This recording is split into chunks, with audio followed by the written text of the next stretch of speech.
নমস্কার বন্ধুরা, তোমরা সবাই কেমন আছো? আশা করি সবাই ভালো আছো। এই দেখো আবার চলে এলাম। তোমরা অনেকেই জানতে চেয়েছিলে যে দিদি তুমি পুজোতে কোথায় থাকো, তুমি পুজোটা কিভাবে কাটাও।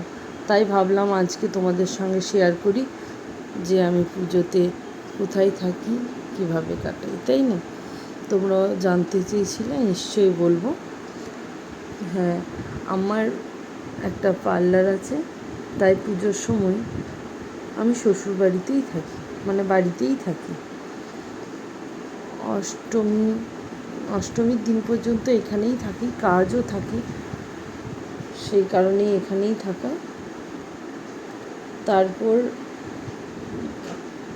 দশমী একাদশীর দিন করে বাড়ি যাই। সেখানে তো বুঝতে পারছো জীবনের অনেক কটা বছর কাটিয়ে এসেছি, তাই বেশিরভাগ সময়টাই ওইখানে কাটিয়েছি।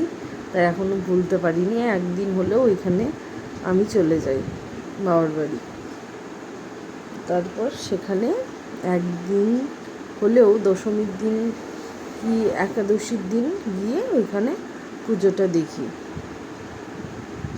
এখনও পর্যন্ত বিয়ের পর থেকে এমন হয়নি, সব সময়ই ওইখানে গেছি। এই বছর কী হবে সেটা বলতে পারবো না। আমার তো পুজোটা ফ্যামিলির সঙ্গেই কাটে, আর আমি ফ্যামিলির সঙ্গেই ঘোরাফেরা করতে বেশি এনজয় করি পুজোর সময়টাই।